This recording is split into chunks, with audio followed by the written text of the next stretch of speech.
mainly. And then tomorrow, we'll look for some more widespread showers in the morning. Could again have some snow or wet snow. I'm KIRO 7 Pinpoint meteorologist Nick Allard. Right now it is cloudy and 42 degrees in downtown Seattle. I'm Ursula Royteen. Listen on your smart speakers, Amazon, Google Home, and Apple HomePod. KIRO Radio 97.3 FM. News and talk. Powered by the Pacific Northwest.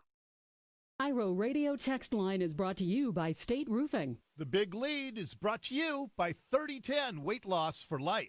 The Dori Monson Show on KIRO Radio.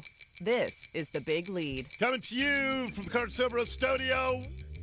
Welcome. Welcome to The Big Show. Got a lot of news to talk about coming up at 12:30 this afternoon. We'll talk about the latest with Iran, which is starting to look more and more like a huge win for the United States of America. We'll tell you all about that coming up at 12:30 this afternoon. Before I get into all the big lead stories, Ursula, I have a little treat for you. Nice. Yeah. So this morning, happened to be up at 3 a.m. And I flip on the TV because, as you know, I have a keen desire to know what's going on in the world. Yes. So I wanted to check everything out. So I turn on the most watched morning cable news show, Fox and Friends. Okay.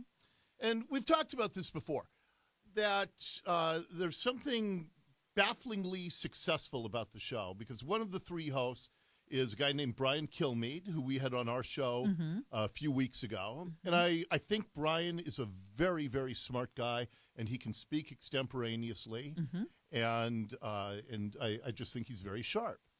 And then you have Ainsley Earhart, who's very attractive. And then you have Steve Doocy.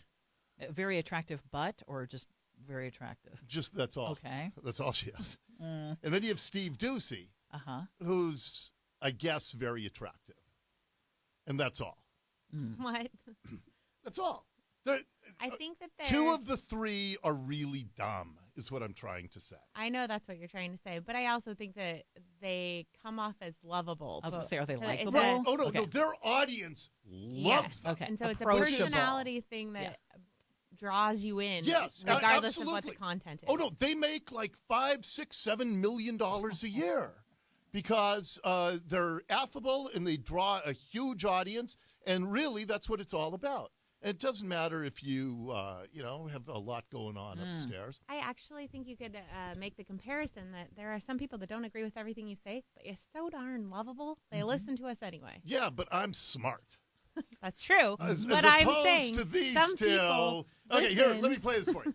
So they have a guy in Jerusalem, a reporter, reporting on the Iran missile strikes, and thankfully no U.S. service members have been lost. And then he so this guy, what do you think the reporters make? A couple $100,000 a year, maybe.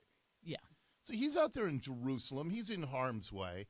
Then you got these people who are making $5-6 million sitting in the nice studio in New York. I mean, and a couple $100,000 isn't bad money. No, That's great. No, I'm just talking comparatively to the main Yes.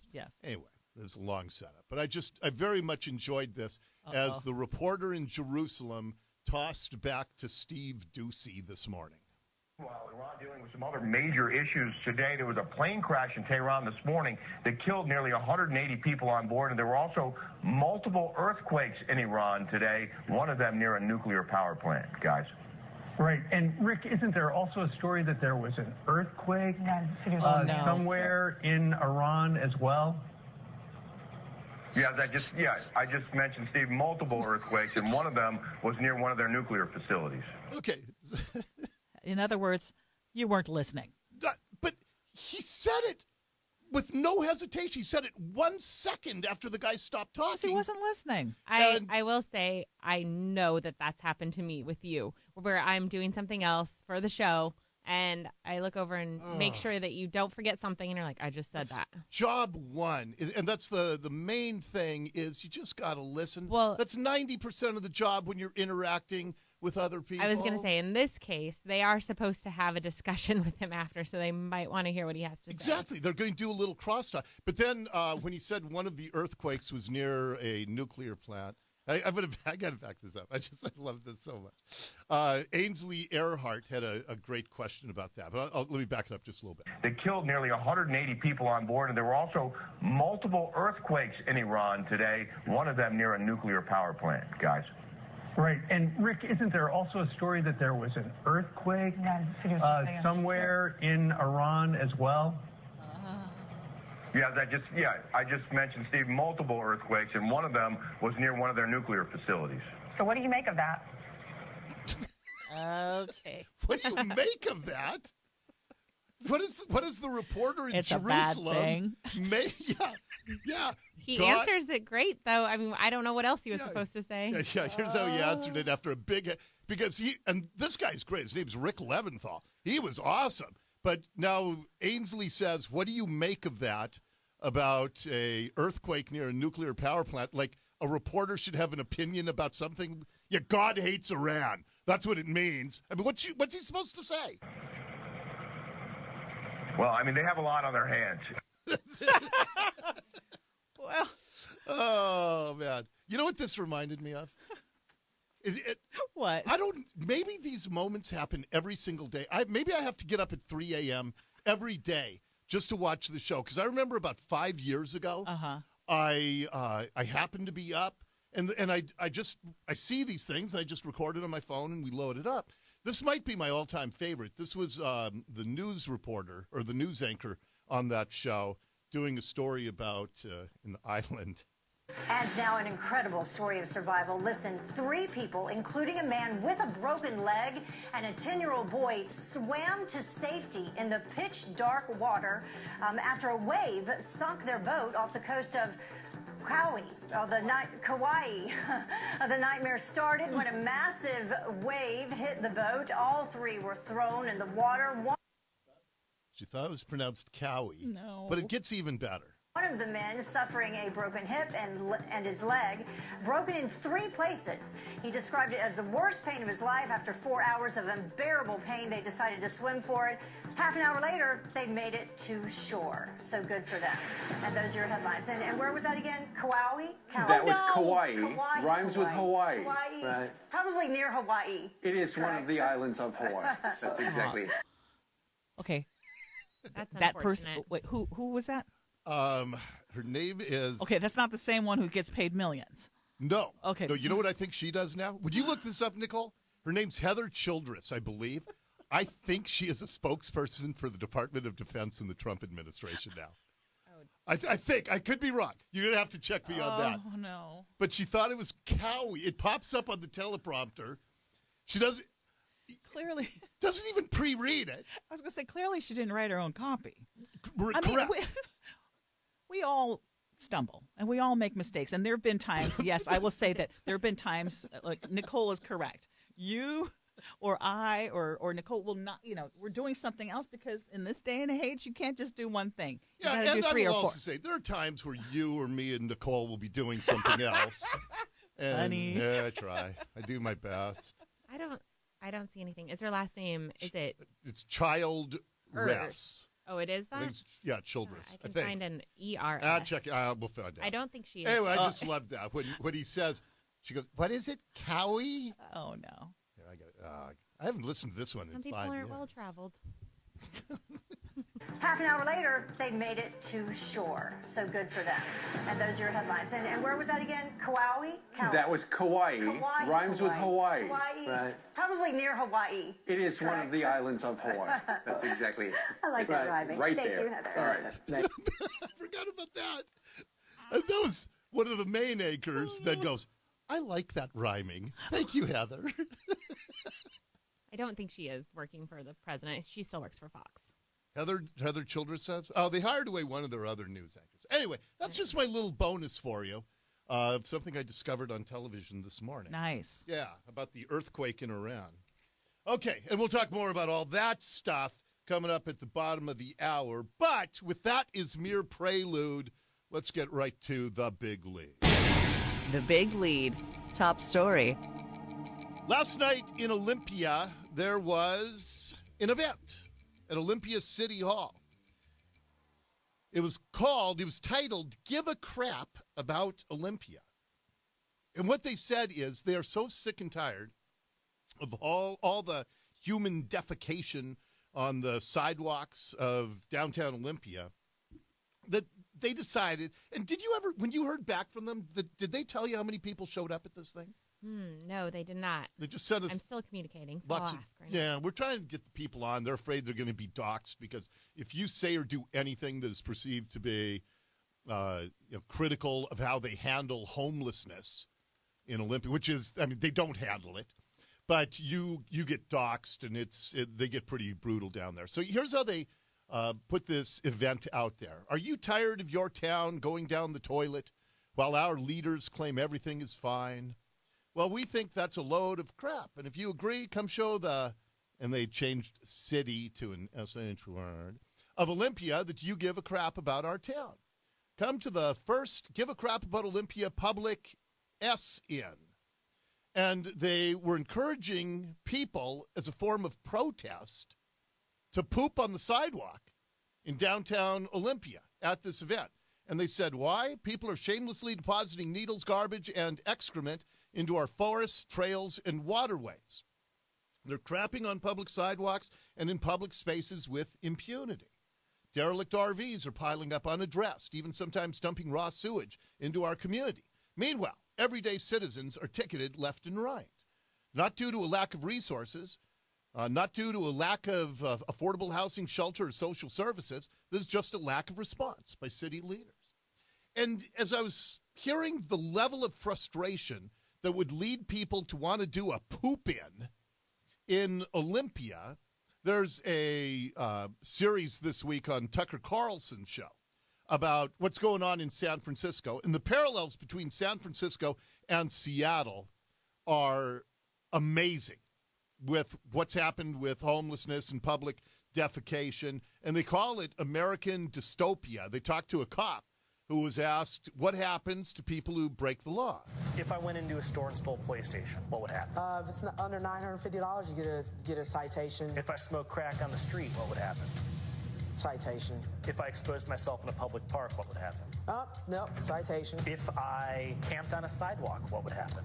Warning, maybe a citation. If I broke somebody's car window, what would happen? Again, under $950, citation. If I stole somebody's wallet or purse, what would happen? No force or fear used. You just took it, and we caught you, citation. Pimp to prostitute, what would happen? Yeah, no, nothing. If I was carrying an illegal firearm, what would happen? Discharged, pending further review, you'd be back out on the street. Okay, and this is exactly what's happened in Seattle. And, of course, when your sternest punishment is a citation for drug vagrants on the street, they throw that away immediately. They're not going to pay any fines. They're certainly not going to show up in court, so they just throw it away, which means that, like Seattle, in the Bay Area, you can just break the law with impunity, literally so.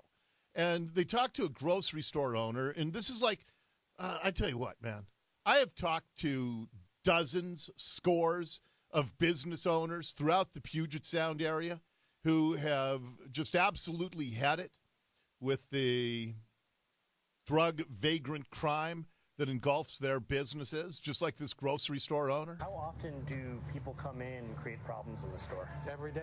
Every single day. Is shoplifting an issue? No, yeah. They decriminalized petty theft in California, so it happens every few minutes. Literally in our store, probably 15, 20 times a day. 20 times a day? Oh, yeah. When was the last time you came into work and had a day where nothing went wrong? It's been many years. Shoplifting is the least of DeSaulnier's concerns. He's been attacked by the homeless twice in his own store. One woman bit him when he asked her to leave. And she grabbed it and she just bit into my arm and she dropped her weight. I freaked out. Here's a guy who's been creating jobs, paying taxes for decades, and is just seeing his life's labor being swallowed up by the incompetence. And like I said, it's more than incompetence. It is calculated evil of politicians in these furthest left cities like San Fran, Portland, Seattle, L.A., where the more homeless you can create, and now what's the solution here in Seattle? Sawant says an Amazon tax. What will you do with the Amazon tax? Build public housing.